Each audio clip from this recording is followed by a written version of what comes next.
kita fahami perubatan Islam bukan hanya merujuk kepada jampi, bukan hanya merujuk kepada misteri seperti yang dibicarakan di kedai kopi. Itu awal-awal punya pembukaan, ya. Awal pembukaan perubatan Islam bukan hanya pergi jumpa tu ada misteri-misteri, ada mistik-mistik, ada jin-jin, ada sesuatu yang pelik-pelik yang macam orang duk sembang kat kedai kopi. Orang yang tak ada ilmu, jampi, misteri, mistik dan sebagainya. Kalau kita tengok dalam TV pun macam tu juga. Perubatan Islam digambarkan ustaz-ustaz yang pegang tasbihnya panjang, yang pandai halau jin dan sebagainya. Bukan sekadar itu. Perubatan Islam macam perubatan moden.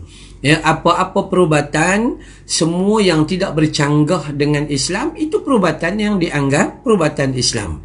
Jadi jangan risau sangat. Okey, baik. Faiz, Assalamualaikum. Waalaikumsalam. Apa khabar? Alhamdulillah sihat walafiat. Baik. Ingat ya, perubatan Islam bukan sekadar jampi. Ada kemungkinan kita kena makan ubat. Perubatan Islam ada kemungkinan kena makan buah, makan daun-daun. Ada rawatan-rawatan tertentu. Bukan juga sekadar air jampi atau air penawar. Faham dah? Ini penting sangat. Sebab hari ini para asatizah, sama ada ustaz dan ustazah yang mengaku ustaz dan ustazah, banyak juga yang jual air jampi, yang jual air penawar, yang selalunya orang kita ni, orang Melayu terutamanya, sangat percaya. Walaupun kadang-kadang solatnya tidak, puasanya tidak, auratnya tak tutup dan sebagainya, tapi kalau bab air penawar yakin betul dia. Dan salah juga tentang apabila memperniagakan air penawar dan juga air jampi ni. Ini penting. Tidak dapat dinafikan di dalam memahami istilah terapi Al-Quran dan As-Sunnah, ada rawatan yang menggunakan air. Kat depan saya ni ada air. Ni lebih kurang macam ni. Yang menggunakan air yang macam ni. Baik. Ada orang, betul ke Ustaz boleh guna air? Memang betul. Di zaman Nabi SAW dan di zaman para sahabat, apabila ada orang mengadu sakit, maka tindakan apabila tak ada obat ketika itu, maka Nabi SAW akan ambil air macam ni, lalu Nabi bacakan surah Al-Fatihah. Surah Al-Fatihah, bukan surah Yasin. Surah Al-Fatihah. Dengan kemudian Nabi anjurkan orang yang sakit tu supaya minum, dan yang kedua, baki air tu dituangkan di tapak tangan lalu disapu di tempat yang sakit. Itu sunnah Nabi. Okey, ingat ya. Bila boleh guna air penawar ni? Iaitu apabila ketika itu tiada jalan atau tiada obat, tiada cara, maka boleh menggunakan kaedah menggunakan air yang dibaca Al-Quran kepadanya. Dan ayat yang terbiasa Nabi baca adalah surah Al-Fatihah, kerana dia induk bagi seluruh Al-Quranul Karim. Baik, itu satu lagi kita kena faham. Nuraida Abu Kasim ada, kemudian insya-Allah Ana Sofia.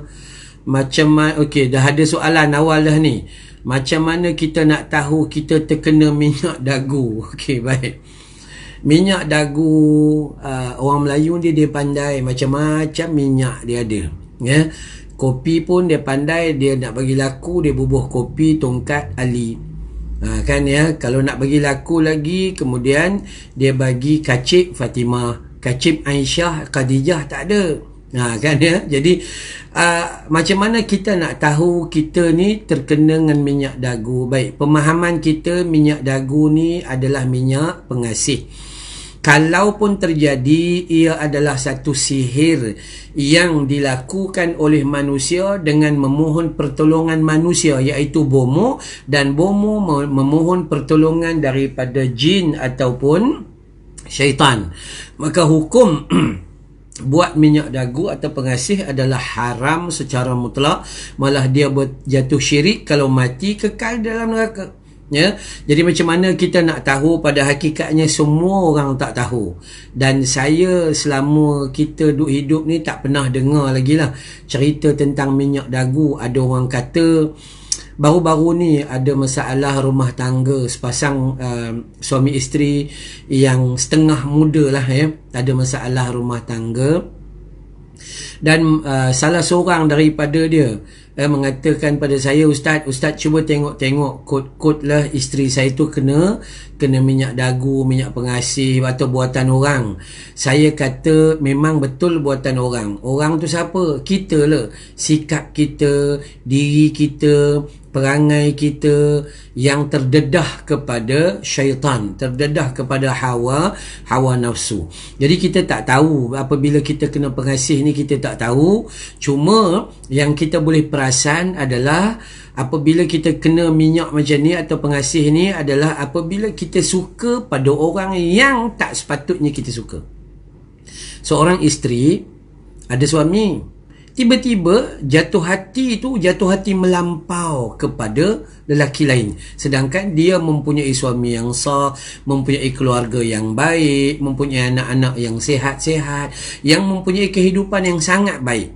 Jadi orang-orang yang disihir atau dalam bahasa Melayu, kalau dalam perubatan Melayu kita panggil pelalau ya.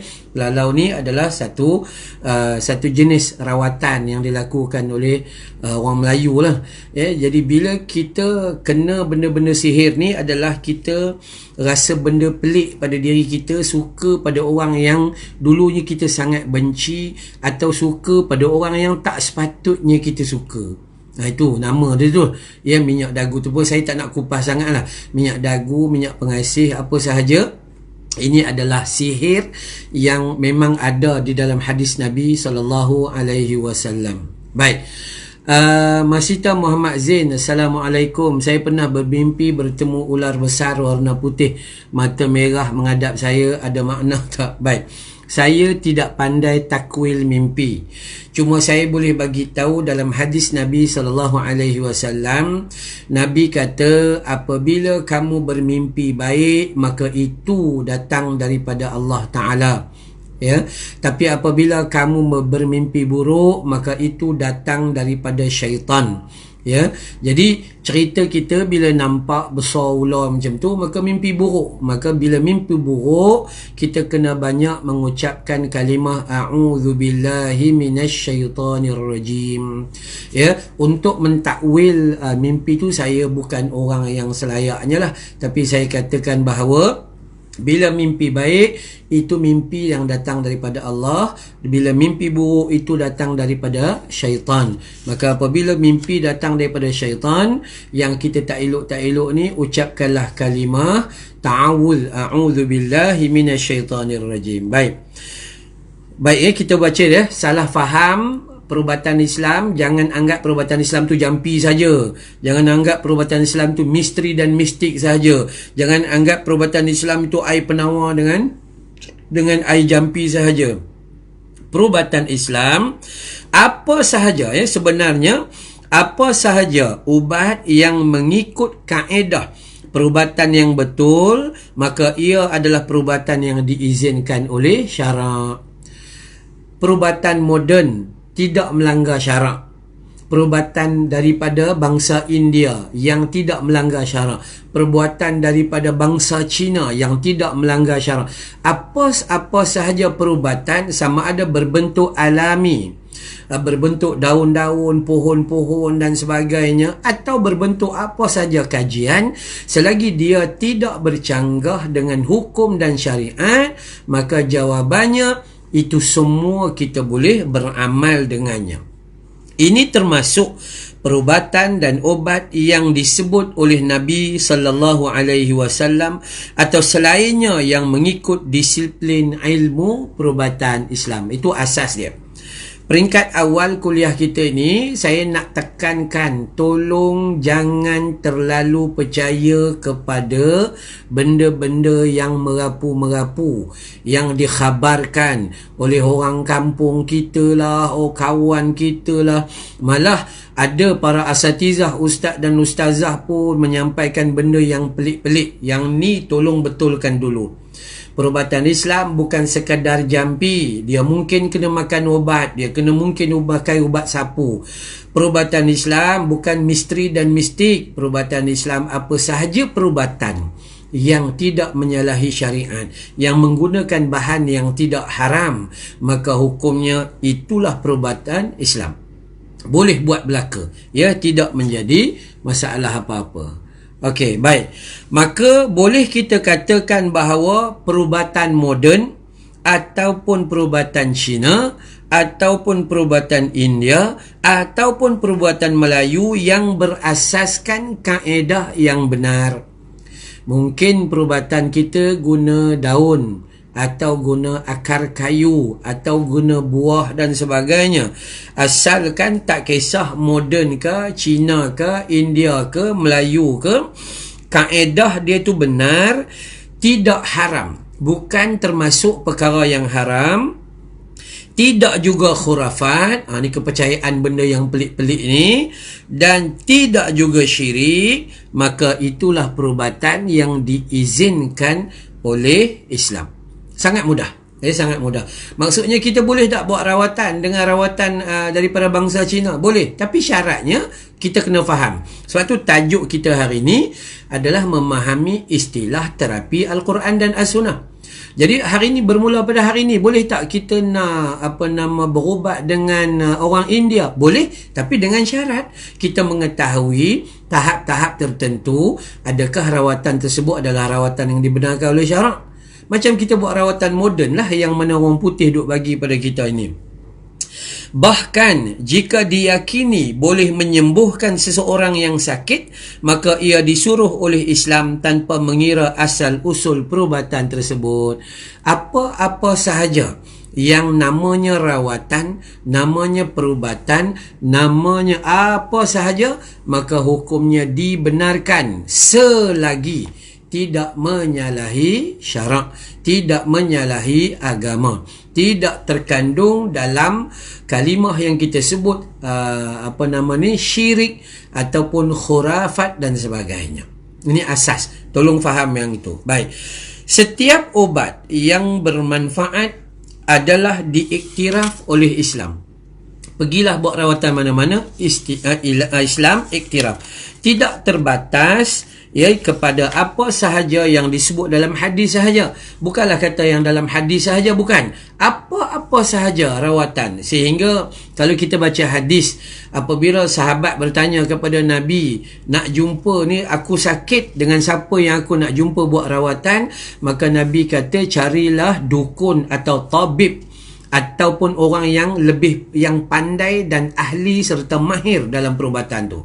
Di antara doktor yang mana disuruh Islam, cari doktor pakar. Siapa yang paling hebat mengkaji penyakit tu, itu disuruh. Bukan kata kita semua nak pakai air je, itu bukan. Tu kena faham. Penilaian dan kajian bersesuaian seharusnya diperhebatkan demi melahirkan pengubatan yang lebih berkesan. Seorang Islam, dia tak boleh duduk saja gitu. Dia kena belajar, tambah ilmu. Yang pertama bagi faham, yang kedua buat kajian tentang apa benda lagi yang perlu kita perbetulkan dalam perubatan. Sebab sayang, perubatan dimonopoli oleh orang bukan Islam. Orang Islam hanya jadi orang yang mengambil rawatan, tapi akhirnya perubatan telah diperniagakan. Kita tengok sekarang ni penyakit telah diperniagakan rawatannya di hospital. Sekali pergi hospital kena bayar 6-7 ribu. Insurans pula memperniagakan sakit manusia. Dan macam-macam keadaan lah yang terpaksa kita lalui. Jadi saya sarankan kepada orang yang mahir, orang Islam yang ada kekuatan pembelajaran, jadi doktor, jadi pakar perubatan, jadi farmasis, jadi siapa, kaji supaya orang Islam dapat mengeluarkan obat, dan obat itu selamat daripada ciri-ciri syubhah. Obat itu selamat daripada ciri-ciri keharaman di dalamnya. Jadi orang Islam kena berjuang lebih sikit dalam hal tersebut. Baik.